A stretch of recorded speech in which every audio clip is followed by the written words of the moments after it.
오늘 교회 소식 잠깐 전하겠습니다. 주보를 보시면 현장 예배가 이제 3주째 진행이 되고 있습니다. 혹시라도 몸에 좀 열이 있거나 감기 증상이 있으신 분은 온라인으로 예배를 드려주시면 감사하겠고, 또 현장 예배에 오실 때는 오늘 하시는 것처럼 마스크를 또 착용하시고 꼭 이렇게 손소독제를 사용해 주시기를 부탁드립니다. 우리 올 말까지는 일단 식당과 의료팀을 운영하지 않습니다. 그래서 6월 달도 좀 지켜본 다음에 저희가 판단하려고 합니다. 교회적으로도 지금 이제 아이들이 학교 가는 시기를 지금 보고 있는데요. 아이들이 학교 가면 사실 일상이 많이 회복되는 상태가 되기 때문에 좀 저희 센터도 정상적으로 될 것 같고요. 그 전까지는 이 코로나 비상사태로 계속해서 좀 진행이 될 것 같습니다. 또 공동체들도 예배 후에 별도의 소모임이나 교제 모임은 하지 않고 예배만 드리고 갈 수 있도록 안내해 주시면 감사하겠습니다. 또 교회적으로 코로나 이제 사태가 이렇게 심각해지고 또 다음 이제 포스트 코로나 시대를 어떻게 준비해야 될지 오늘 신문에도 자세히 나와 있는데요.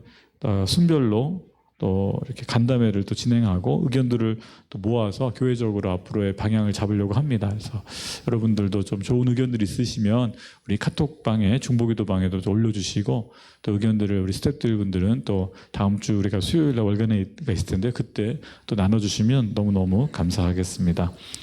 오늘 말씀 같이 보겠습니다. 다니엘서 1장 1절에서 9절의 말씀입니다. 다니엘서 1장 1절부터 9절을 한 절씩 교독하여 읽도록 하겠습니다. 1절 같이 제가 먼저 읽겠습니다. 유다 왕 여호야김이 왕이 되 다스린 지 3년째 되던 해입니다. 바벨론 왕 느부갓네살이 예루살렘에 쳐들어와 예루살렘 성을 포위했습니다.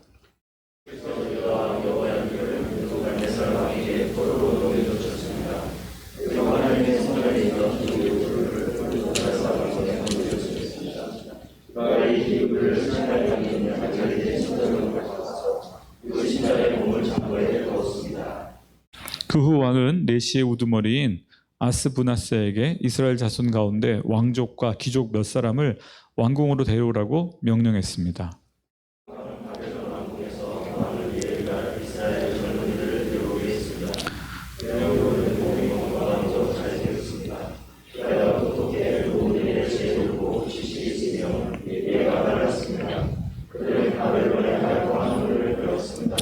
왕은 그들에게 왕이 먹는 귀한 음식과 왕이 마시는 포도주에서 날마다 먹을 것을 주면서 3년 동안 교육시켰습니다. 교육을 다 마친 후에는 바벨론 왕을 위해 일하게 했습니다.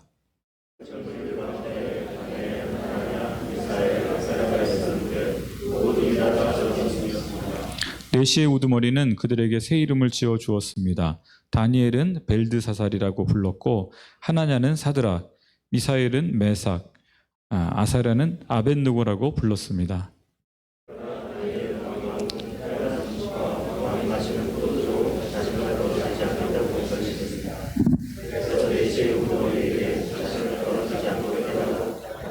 같이 읽겠습니다. 그때 하나님께서 다니엘이 내시의 우두머리에게 은혜와 긍휼을 얻게 하셨습니다. 잠시 기도하고 말씀을 나누도록 하겠습니다. 하나님, 위기의 시대에 하나님 어떻게 살아야 될지 믿음의 선배들을 통해서 지혜를 얻게 하시며 우리의 삶의 작은 부분이라도 뜻을 정하여 믿음의 삶, 또 신앙인의 삶 온전히 살아낼 수 있도록 우리를 지키시고 인도하시고 보호하여 주옵소서. 주님을 찬양하며 감사드리며 예수님의 이름으로 기도하였습니다. 아멘. 네, 그 코로나의 시대를 저희가 살고 있습니다. 오늘 신문에도 그런 내용이 있던데요. 비포 코로나, 애프터 코로나, BC와 AC가 나눠준다. 그래서 사실은 예수 그리스도로 나눠졌던 이 삶인데 BC와 AD, 근데 그게 아니라 지금은 BC와 AC, 이 코로나로 인해서 삶이 달라지고 있는 걸 우리가 체험하고 있죠. 사실 인간은 이 땅에서 가장 똑똑한 존재요, 또 만물의 영장이라고 스스로 자부하는 존재가 아니겠습니까? 그렇지만 그런 인간이 바이러스에 그냥 무너지고 있는 거죠. 바이러스는 생명체라고도 불리기에는 너무나도 단순한, 사실 생명체라고 세포보다도 더 단순한 유기체입니다. 생명체라고 부르기 좀 어려워요. 생명의 활동을 하는 게 아니라 그냥 단순히 자기를 RNA를 가지고 복제만 하는 아주 이기적인 존재입니다. 제일 유사한 존재가 암입니다. 암은 세포 단위인데 바이러스는 세포보다도 더 작은 존재예요. 그러니 이 땅에 존재하는 일종의 자기 복제가 가능한 존재 중에서 가장 작은 게 바이러스고 가장 똑똑한 존재가 인간인데 그 인간이 이 바이러스한테 지금 맥을 못 추고 있는 거죠. 세계에서 가장 강대국이라고 자부했던 미국이 지금 실업자가 3,400만 명인가요? 일자리가 막 없어지면서 세계 대공황 때와 같은 어려움에 지금 빠지고 있고 경제력을 자랑했던 선진국들이 지금 다 엄청난 고통을 겪고 있고 군사력도 마찬가지죠. 미국 항공모함이 이 바이러스 때문에 멈춰서서 활동을 못하고 있는. 그래서 어떻게 보면은 인간이 스스로 자부했던 어떤 과학 또 경제, 군사 모든 분야가 가장 하찮게 보이는 그냥 알코올에 그냥 녹아버릴 수밖에 없는 그죠? 손세정제에도 녹는 이 바이러스에 저희가 이렇게 무참하게 무너지고 있습니다. 그러면서 한편으로는 이것이 정말 우리의 교만함의 결과는 아니었을까. 인간이 스스로 마치 우리가 다 할 수 있었던 것, 다 할 수 있을 것처럼 착각 속에 살았는데 그게 아니었구나. 근데 한편 이제 저는 아침마다 운동을 하면서 이렇게 계절의 변화를 보는데요.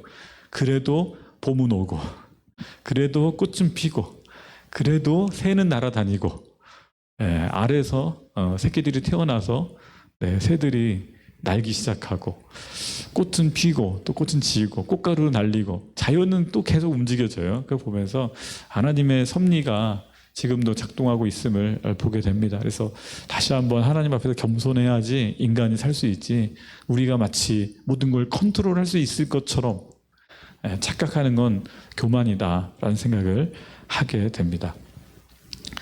오늘 말씀은 오늘부터 또 3번에 걸쳐서 제가 스탠드업이란 주제로 우리 과거 2018년에 하비스트했던 그 주제를 가지고 말씀을 전하려고 하는데요. 기억나시나요? 제가 지지난달에는 느헤미야를 가지고 했죠. 그때 주제가 뭐였죠? 빌드업. 어떻게 무너진 나라를, 무너진 공동체를, 무너진 삶을 다시 회복시킬 건가? 빌드업. 지난달과 이번 달 초까지 해서 또 요셉을 가지고 뭘 했죠? 레이저. 하나님 우리의 삶을 일으키신다. 내가 스스로 나의 삶을 일으키는 것이 아니라 하나님이 나를 일으키신다. 레이즈 업. 이번에 이제 업 시리즈 3번째인데요. 스탠드업입니다. 스탠드업. 어떻게 이 고난의 시대, 환난 가운데 믿음으로 설 것인가, 굳게 설 것인가. 스탠드업. 어두운 시대에 별처럼 빛났던 믿음의 사람들이 있었습니다. 오늘 우리가 함께 생각해 볼 사람은 다니엘이죠. 그렇죠. 다니엘.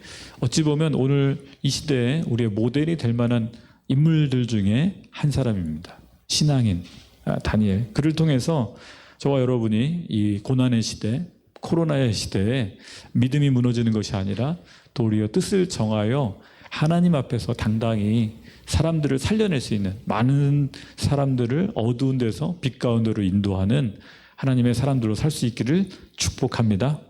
아멘. 오늘 말씀을 들어가서 좀 다시 한번 보도록 하겠습니다. 오늘 말씀에 보면 바벨론 왕의 이 느부갓네살이 예루살렘의 성을 공격하고 결국은 함락시키죠. 기원전 587년에 예루살렘이 멸망당합니다. 이때 유대인들의 심정은 어땠을까요? 나라가 망한다. 나라가 망한다. 성전이 불탄다. 거의 한 500년 이상을 굳건히 서 있었던 솔로몬의 성전이 불타는 모습을 보면서 예배 장소가 없어진 거예요. 지금 우리는 코로나 때문에 교회는 못 가더라도 여전히 십자가는 보이고 교회 건물은 보이잖아요. 그래서 그렇게 불안해하지는 않습니다. 또 더군다나 인터넷으로도 예배드리는 모습 볼 수 있고, 그러나 우리나라도 그런 경험이 있었죠. 과거에 일제시대 때 일본 순사들에 의해서 교회들이 불타는 경험들을 했었고, 그 뒤로는 공산주의자들이 6.25 전쟁 때 교회를 불태우고 그죠, 기독교인들을 죽이는 모습을 봤었습니다. 그런 시대. 지금 사실 우리 시대에도 중국에서 그런 일이 얼마 전까지만 해도 있었죠. 중국의 교회들을 십자가를 막 무너뜨리고 교회를 불태우는 것을 우리가 영상으로 아마 보셨을 것입니다. 그렇습니다. 유대인들 역시도 믿었던 본인들이 섬겼던 그 하나님의 성전이 무너지는 모습. 하나님이 우리를 지켜주실 거야 라고 고백했었지만 그 고백이 무색하게 예루살렘이 함락당하고 성전이 이방 군인들에 의해서 짓밟히고 성전에 있는 기물들이 다 약탈당하고 성전이 불타는 모습을 보면서 그 마음이 얼마나 무너졌을까. 그러면서 질문을 던지죠. 하나님 왜 예루살렘 성전의 파괴를 허락하셨습니까?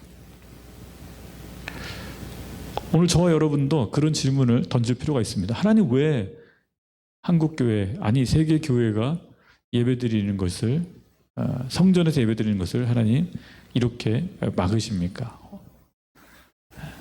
저는 중동에서 이 질문을 던진 적이 있어요. 중동은 교회들이 많았던 곳입니다. 특히 제가 사역했던 요르단에는요, 제라시라는 고대 로마 도시가 있어요. 아주 유명한 고대 로마 유적이 있습니다. 요르단 암만에서 1시간 북쪽에 있는 제라시라는 도시인데, 거기는 로마 황제의 개선문, 하드리안 개선문, 이런 아주 원형 경기장 잘 남아 있습니다. 근데 거기 가면 놀라운 게요, 교회 터가 17개나 있어요. 로마 도시 안에. 근데 그 도시들이 지진으로 무너지면서 교회들도 무너졌죠. 근데 그 뒤로 그 위에 뭐가 세워졌냐? 모스크가 세워졌어요. 교회 위에. 그 다음에 십자군들이 와서 그 교회를 또 모스크를 다 무너뜨리고 또 교회를 세웠어요. 그런 다음에 다시 이스라엘 군대가 점령하면서 또 뭐가 세워져요? 모스크가 세워졌어요. 제가 질문이 이거였어요. 북아프리카 수많은 교회 터들이 있었는데 터만 남아있어요. 교회들이 다 무너지고. 중동 마찬가지죠. 하나님 왜 교회의 무너짐을 허락하십니까?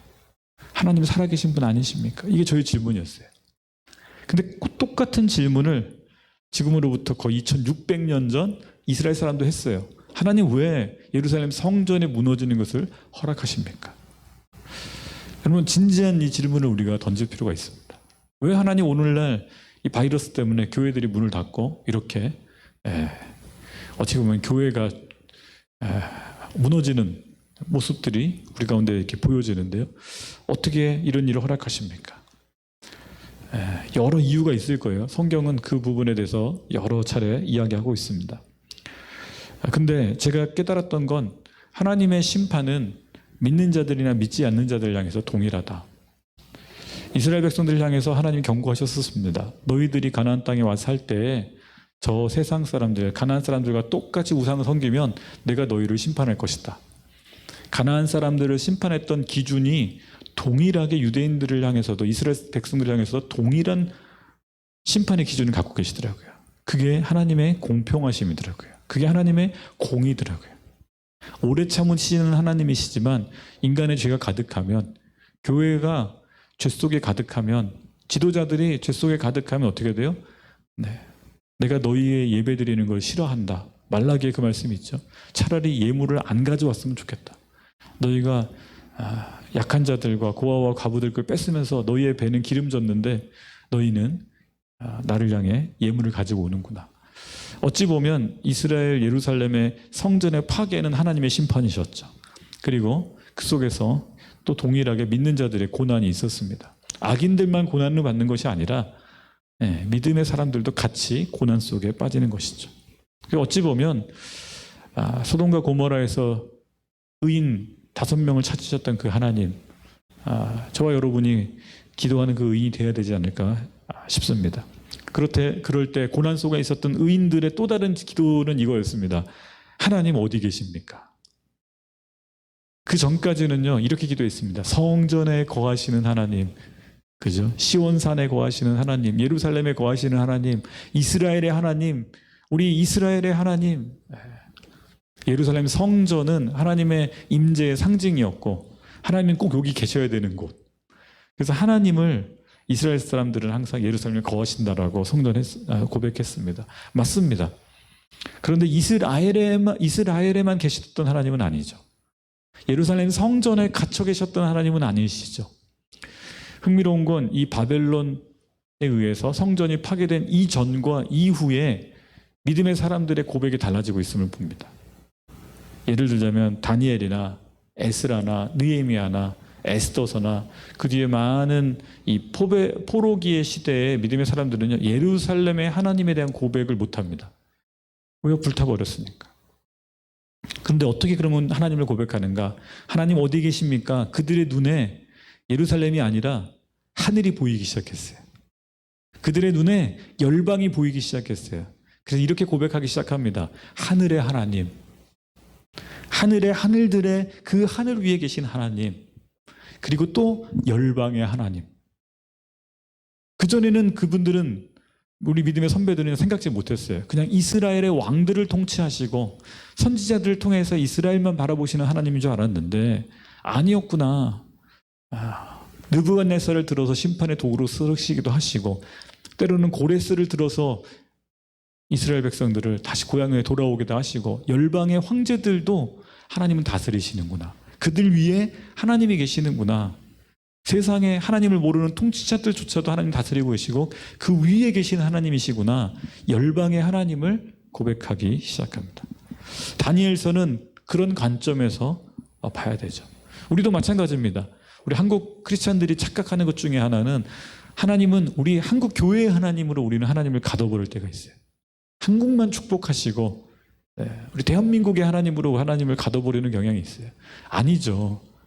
하나님은 열방의 하나님이시잖아요. 캄보디아의 하나님도 되시고 미얀마의 하나님도 되시고, 심지어는 감정적으로 별로 좋아하진 않지만 일본의 하나님도 되시는 거예요. 일본의 하나님, 일본 민족을 사랑하시는 하나님, 중국을 사랑하시는 하나님.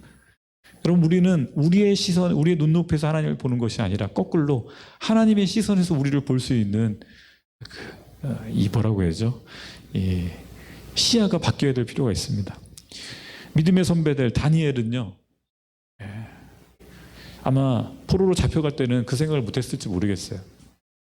다니엘의 심정을 생각해 보세요. 10대 청소년 때 내 잘못이 아니라 아버지와 조상들의 죄 때문에 나라가 망했어요. 하나님의 심판으로 끌려가면서 어떤 심정이었을까요? 부모님들은 다 죽었을 것이고, 몇몇 친구들과 함께, 특별히 오늘 보니까 왕족들과 귀족들 가운데, 그러면 다니엘과 세 친구들도 다 귀족 출신이었다는 거예요. 부유하게 자랐겠죠. 부족함 없이 자랐겠죠. 배고픔 없이 손에 물 안 묻히고 비단 옷 입고 마치 요셉처럼 채색 옷 입고 자랐던 귀한 집 아이들이에요. 그런데 지금 먼지 풀풀 나는 그 사막을 통과해서 실제로 예루살렘에서 바벨론까지 가려면은요, 제가 그 길을 차로 다녀봤는데 그냥 뭐 1500km의 광야입니다. 광야. 말을 타서 갔겠습니까? 포로들이 질질 끌려갔겠죠. 신발 다 떨어졌을 거고 거의 발로 10대 아이들이 끌려서 포로로 갔을 터인데 그 고생이 얼마나 심했겠습니까? 먹을 것, 물 뭐 제대로 먹기나 했겠습니까? 그 속에서 다니엘과 세 친구가 하나님 어디 계십니까? 하나님 우리 민족을 버리십니까? 아마 심하게 갈등하며 절망했었을 거예요. 그리고 그들이 누구에게 맡겨지는가? 오늘 보니까 3절에 왕이 환관장 아스부나에게 말하여, 이 사람에게 맡겨지는 거예요. 이 사람에게. 7절에도 보면 환관장이 이 아이들을, 다니엘과 세 친구들을 관리하는데요, 이름을 누가 지어주냐면 왕이 지어주는 게 아니에요. 환관장이 그들의 이름을 고쳐. 이 아이들의 생사 여탈권 누가 갖고 있습니까? 환관장이 갖고 있는 거예요. 환관장은 뭐 하는 사람입니까? 차마 우리 자매님들은 얘기하기 좀 어렵죠. 남자들은 알죠. 네, 내시들을 관리하는 대빵이잖아요. 그러면 그 환관장의 밑에 있는 사람들은 다 누구예요? 내시예요. 이 지금 다니엘과 세 친구가 지금 뭐가 되기 위해서 교육을 받고 있을까요? 내시가 되기 위해서 교육을 받고 있는 거예요. 다니엘과 세 친구는요, 우리가 생각하는 것처럼 뭐 공무원 시험 합격해가지고 9급 공무원, 뭐 7급 공무원, 5급 공무원이 되는 게 아니라 지금 적군에 의해서 포로로 잡혀가서 남자로서의 기능을 다 잃게 만들고, 그리고 뭐예요? 거기서 내시가 되는 거예요. 3년 동안 내시 교육을 받고 있는 거예요. 여러분, 이스라엘의 모세 오경에 의하면 거세당한 남자들은요, 이스라엘의 여호와의 총회에 들어오지 못합니다. 여호와의 총회에 들어오지 못한다는 건 뭐 투표를 못한다는 게 아니고요, 그냥 끊기는 거예요. 이스라엘 이 민족으로서 역임을 못 당하는 거예요. 남자로서 더 이상 유대인이 아니에요. 다니엘과 세 친구는요, 지금 민족적 정체성을 다 잃어버렸어요. 설령 나중에 예루살렘 돌아가도요, 이스라엘 민족으로 동족들이 자신들을 여겨주지 않습니다. 왜요? 거세당한 남자들이기 때문에. 신앙을 지킬 이유가 사실상 거의 없어진 상태예요. 가족도 없어요. 그런 이 4명의 청소년들에게 이제 자신들의 이름은 뭡니까? 정체성이잖아요. 다니엘. 제가 이름을 찾아봤어요. 다니엘의 이름이 뜻이 멋있어요. 다니엘, 하나님은 나의 재판장이시다. 다니엘이 본인의 이름을 생각할 때마다 하나님은 심판자이시고 재판장이신데, 그 재판장이 지금 뭐 하신 거예요? 예루살렘을 심판하신 거예요. 자신의 이름을 떠올릴 때마다 어떤 느낌이었을까요? 내 이름 때문에 우리 조국이 망했나? 이런 생각 들 수도 있을 만한 이름이에요. 하나님은 나의 구원자가 아니라 심판자이시고 재판관이시다. 다니엘의 이름이에요. 하나냐는 어떨까요? 하나냐는요, 여호와는 은혜로우시다. 이름이 얼마나 멋지십니까? 여호와의 은혜, 여호와는 은혜로우시다. 근데 지금 그 삶에 은혜가 하나도 없어요. 가족은 다 죽었고, 난 지금 포로로 거의 비참하게 끌려와서 더 이상 남자로서 기능도 못하고, 유대인도 아니고, 후손을 볼 미래도 없고, 꿈이 잃어버려진, 은혜는 사라진 지금 상황이에요. 그런데 이름은 뭐예요? 여호와는 은혜로우시다. 미사엘은 이름이 뭘까요? 제가 어렸을 때 보고 이름이 미사일인가 그랬었어요. 이게 읽다가 보면 미사엘이 아니라 미사일로 읽어가지고 제가 그랬던 기억이 나는데요. 미사엘, 이름의 뜻이 이거예요. 누가 하나님께 속하였는가, 이거예요. 너무 아이러니하잖아요. 아마 어렸을 때는 그래요. 부모님이 미사엘, 누가 하나님께 속하였는가? 그러면 미사엘이죠. 네. 저요 그랬을 거예요. 제가 하나님께 속한 자예요. 아마 어렸을 땐 그랬을 거예요.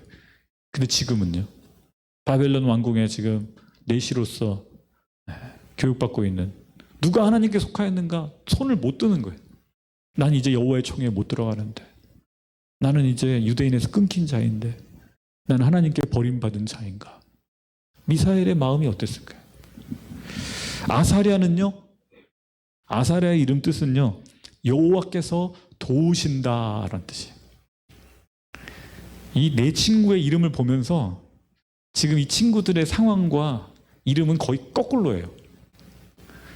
여호와께서 도우신다. 어렸을 때는 얼마나 좋아요, 이 이름이 뜻이. 근데 지금 상황은요, 하나님의 도움은 어디 계시는가? 아니, 하나님 계시는 거 맞아. 내 친구의 이름 자체에 다 L자가 들어가고요, 하자가 들어가요. 야자가 들어가요. 사실 야훼, L자와 야자가 다 들어가는 건 이름에 다 뭐예요? 하나님, 야훼가 다 들어가요. 엘로힘, 야훼가 다 들어가 있어요. 그런데 이 내 친구가 포로로 끌려오면서 그들이 경험했던 건 뭐예요? 하나님 도대체 어디 계시는 거야? 하나님 계시는 거 맞아? 하나님 없는 거 아니야? 거의 신앙을 잃어버릴 수 있는 지금 상황 속에 빠져 있는 거예요. 몸으로 온통 경험한 건 다 그런 거예요. 하나님, 내가 고통당할 때 어디 계셨습니까? 우리 부모님이 죽을 때 어디 계셨습니까? 나는 누굽니까? 나를 도와줄 사람이 누가 있습니까? 그런 상황에서 이름까지 바뀌는데요. 이름 어떻게 바뀌는가? 벨드사살, 다니엘은 벨드사살이죠. 참 이름이요, 이거예요. 바벨론의 신 이름인데요. 벨이 신 이름입니다. 벨이 그의 생명을 보호하실 것이다. 환관장이 의도적으로 이름을 바꾸는 거예요. 넌 더 이상 유대인 아니야. 넌 이제 바벨론 사람이야. 바벨론 왕에게 충성해라. 여호와의 엘로힘 잊어버려. 예루살렘의 신 잊어버려. 너는 바벨론 신이 너를 보호하실 것이야. 환관장이 이름을 지어주면서 그 정체성을 부여하고 있는 거예요.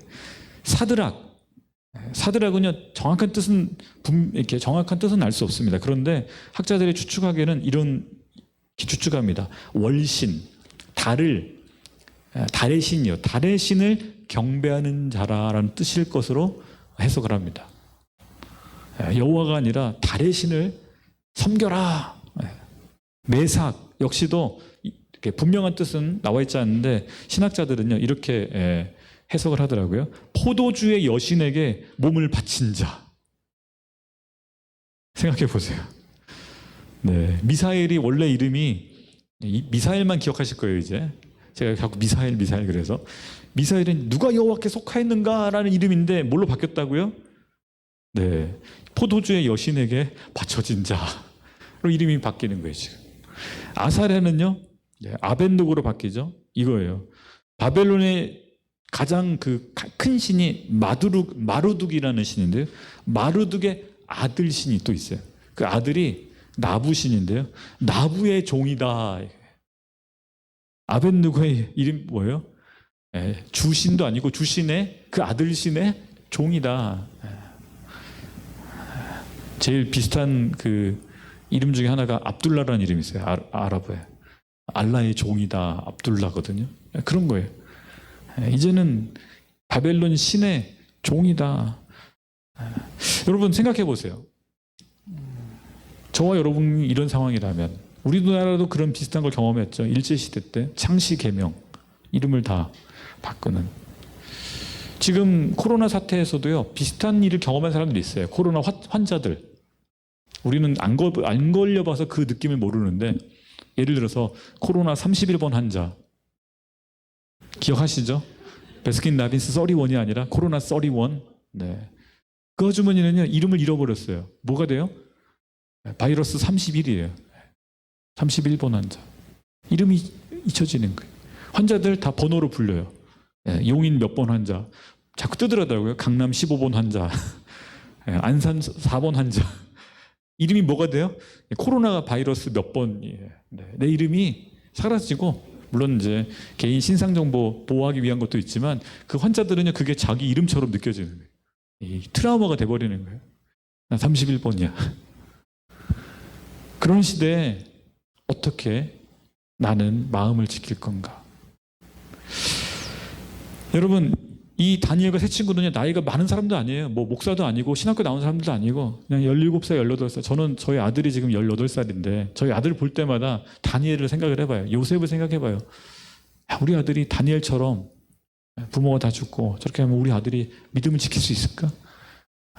제가 하민이라는 이름을 줘줬거든요. 하민은 나라의 자가 하늘 민자예요. 그래서 하나님 나라가 임할 것이다 이런 이름을 줘줬어요. 마치 이 누구죠? 그 미사엘이나 아사랴 같은 이름인 거죠. 근데 얘가 만약에 이름이 바뀌는 거예요. 코로나 41번 환자. 어떻게 믿음을 얘가 지킬 건가? 하나님 어디 있습니까? 라고 외칠 때 어떻게 지킬 건가?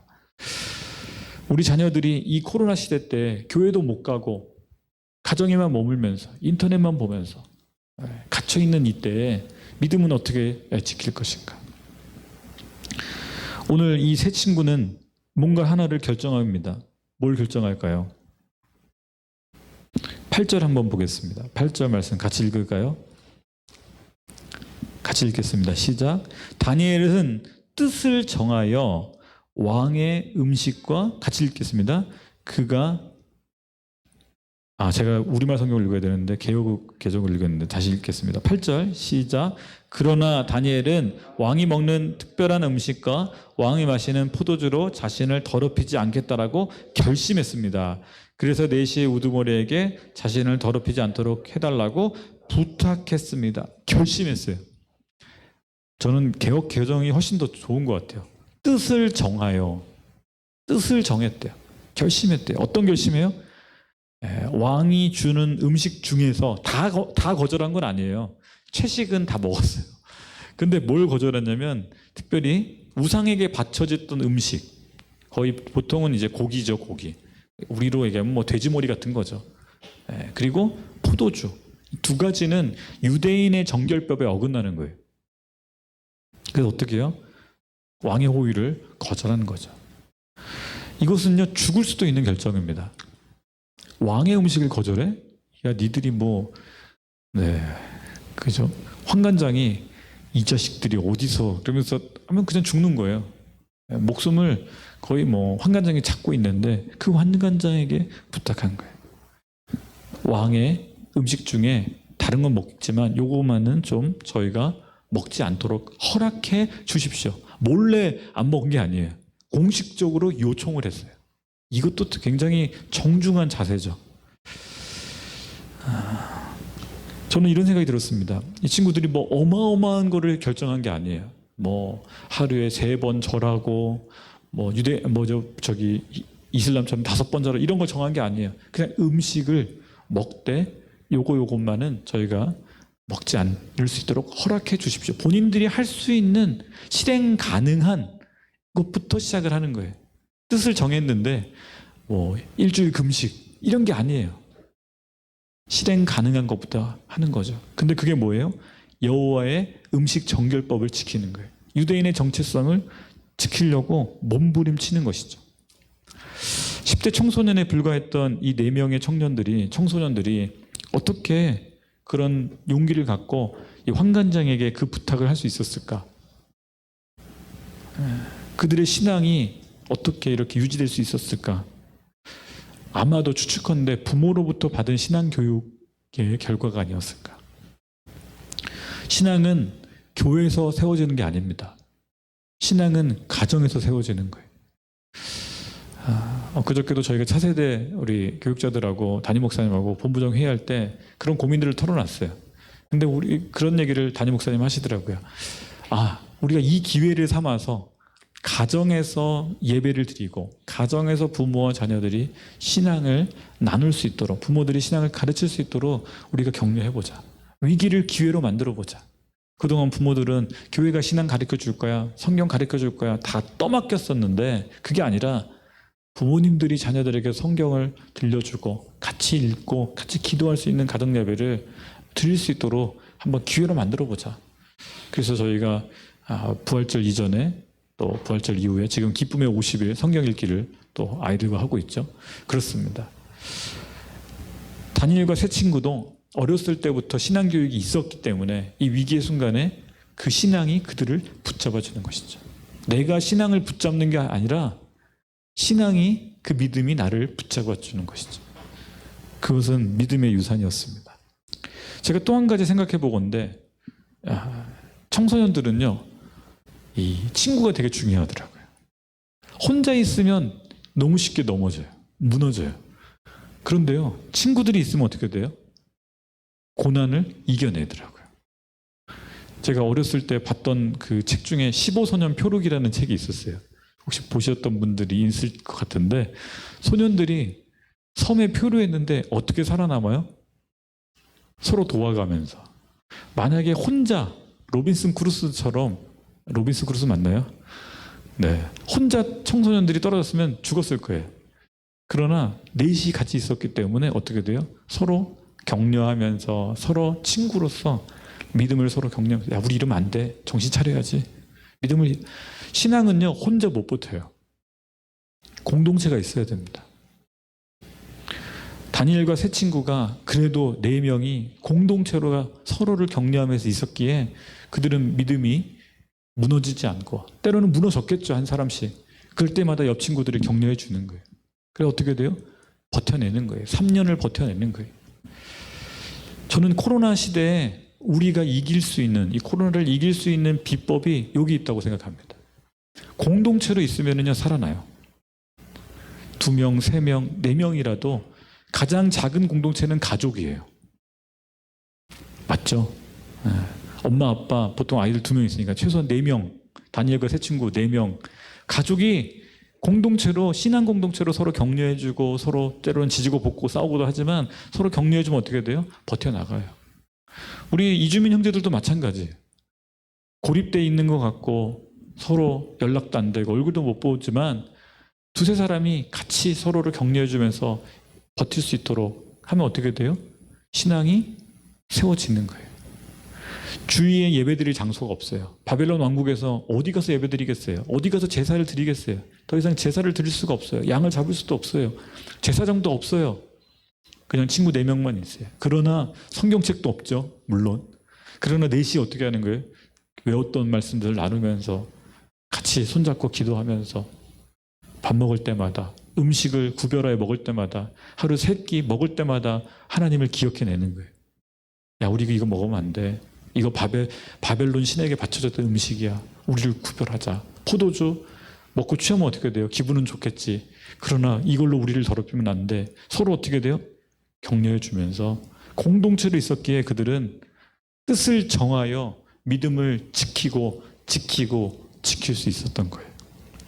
저와 여러분, 우리 공동체, 우리 형제들, 우리의 다음 세대 아이들, 학교에서, 공장에서, 때로는 고향에 돌아가서 아무도 믿는 사람 없는 그곳에서, 교회도 없고 심지어는 성경책도 없는 곳에서 어떻게 믿음을 지킬 수 있을까? 믿음의 공동체가 단 2사람, 3사람, 4사람이라도 있으면 어떻게 해요? 버텨내는 거예요. 우리 M센터가 해야 될 것은 바로 이걸 세우는 거예요. 공동체. 믿음의 친구들을 세우는 거예요. 그럴 때 우리의 자녀들이, 우리 후배들이, 우리 이주민 형제들이 다니엘과 새 친구처럼 여러분 그 나라를 변화시키고 심지어는 왕을 향해서 하나님의 말씀을 대언할 수 있는 친구들로 변화될 줄 믿습니다. 느부갓네살 왕이요, 여호와 무시했어요. 예루살렘 내가 멸망시켰다. 이스라엘의 신은 죽었다. 바벨론의 신이 더 세다. 그렇게 조롱했던 사람이에요. 그러나 그가 나중에 다니엘과 새 친구를 통해서 뭘 고백합니까? 여호와는 살아계시는 하나님이다. 여러분, 바벨론 왕의 입에서 하나님을 높이는 이야기가 나와요. 자기가 예루살렘 성전 무너뜨릴 때는요, 조롱했던 이스라엘 군대 때문에 그런 게 아니었죠. 믿음의 이 사람들, 뜻을 정하여 정말 넷이 거들떠보지도 않았던 사람들이잖아요. 포로들. 근데 그들을 통해 하나님은 영광을 받으세요. 이 다니엘과 새 친구 덕분에요, 그 다음에 또 어떤 사람들이 등장할 수 있었는가? 100년이 지나면 모르드게와 에스더가 등장합니다. 또 140년 후에는요, 느헤미야와 에스라가 등장해요. 믿음의 계보를 이어가는 믿음의 후배들이 계속 나올 수 있었던 것, 비록 그들은 고향 땅에 못 가봤고 이방 땅에서 100년 후에 유대인 4세, 240년 후에 유대인 10세대 후에 태어났어도 여호와를 기억하고 할 수 있었던 거는요, 믿음의 이 선배들이 있었기 때문이에요. 우리 고려인 아이들 보고, 저는 조선족 아이들, 동포들 보면서 그런 생각이 들어요. 그래, 4대 후에 돌아왔지만 여전히 한민족이다. 그리고 더 중요한 건 믿음의 사람이었으면 좋겠다. 믿음을 가져라. 이곳에 결혼해서 와 있는 다문화 가정, 정체성 혼란 느끼죠. 나 베트남 사람이야? 나 한국 사람이야? 잘 사니까 한국 사람 될래. 이게 아니라 너는 하나님의 사람이야. 너는 하나님의 사람이야. 여러분, 다니엘과 새 친구처럼 우리의 자녀들이 또 M센터에서 자라는 믿음의 우리 아이들로 자랄 수 있기를 축복합니다. 여러분, 오늘 말씀에 있는 것처럼 뜻을 정하는 것이 필요합니다. 오늘 하나님께서 어떻게 역사하시는가 9절에 이렇게 말하고 있습니다. 9절 같이 읽겠습니다. 시작. 그때 하나님께서 다니엘이 내시의 우두머리에게 은혜와 긍휼을 얻게 하셨습니다. 네, 누구에게 은혜와 긍휼을 얻었어요? 내시의 우두머리로부터 은혜와 긍휼을 얻게 하시는 하나님. 자존심 상하는 일이 아니에요. 네, 믿지 않고 우상숭배자이지만 그런 내시를 통해서도 하나님은 은혜를 얻게 하시는 거예요. 하나님의 도우심은요, 우리의 생각과 우리의 예상을 뛰어넘는 방법을 쓰실 때가 많아요. 환관장에 호의를 얻게 하시는데요, 그 뒤에도 그런 구절이 몇 번 더 등장합니다. 또한 하나님은 나중에 1장 17절에 보면 하나님이 이 네 소년에게 학문을 주시고 모든 서적을 깨닫게 하시고 지혜를 주셨다. 오늘 본문에는 오늘 주보에는 없지만 성경에 보면 1장 17절에 학문과 재주와 지혜와 탁월함을 주시는 하나님. 어찌 보면 지적인 능력, 나중에는 꿈과 환상을 해몽하는 능력, 영적인 능력까지 주세요. 하나님의 사람들은요, 때로는 상황과 환경으로 봤을 때 포위된 것 같지만 하나님은 살 기회를 주세요. 설령 이름이 바뀌었어도 하나님은 여전히 그들의 중심을 보세요. 이름이 나의 정체성이 아니라 하나님의 사람이라는 것이 정체성인 것이죠. 상황을 보면 하나님의 은혜와 긍휼을 고백하기 어려운 상황입니다. 나라 망했고 포로 잡혀왔고 우상 숭배자들을 섬겨야 되고 평생 하나님을 원망하며 살아도 괜찮을 만한, 누가 뭐라고 할 수 없는 상황임에도 불구하고 다니엘과 세 친구는 평생을 하나님의 사람으로 살아냅니다. 살아가는 게 아니고요, 살아내는 거예요. 믿음은. 그럴 때 하나님께서 어떻게 돼요? 그들에게 은혜와 긍휼을 베푸시는 것이죠. 지혜를 주시는 것이죠. 오늘 우리가 살고 있는 시대는 돈이 우상인 시대죠. 과학이 우상인 시대예요. 만모니즘의 세상에서 우리는 어떻게 하나님의 은혜와 긍휼을 경험하고 있는가? 여러분, 하나님을 향한 뜻을 정하는 저와 여러분 되시기를 축복합니다. 때로는 하나님을 모르는 상사를 통해서, 때로는 하나님을 잘 모르는 권력자들을 통해서 또한 우리에게 열 길, 살 길을 열어주시는 하나님을 경험하게 될 것입니다. 코로나19 사태로 인해서 강대국들의 교만이 땅에 떨어지는, 그런데 한편으로는 하나님은 신천지 이단도 드러내시고, 몇 달 전에는 게이 클럽이죠. 킹클럽. 이름도 참 킹이에요. 그죠? 네. 드러내시고 시민들의 공분을 지금 사고 있죠. 이런 시대 우리 크리스찬들은요, 우리가 봐봐, 쟤네들 손가락질하고 같이 비난하는 사람들이 아니라 도리어 이럴 때일수록 다니엘과 세 친구처럼 뜻을 정하여 하나님을 바라보고, 그리고 뭐예요? 도와야 되는 거예요. 서로 도와야 되는 거예요. 공동체를 이루어 가야 되는 거예요. 사회적 거리두기, 홀로 나 혼자 살아야지가 아니라 서로를, 제가 우리 대한민국을 보면서 그래도 소망을 갖는 건 이거예요. 우리나라에는 사재기가 거의 없었어요. 그죠? 왜 사재기가 일어나나? 나만 살면 돼.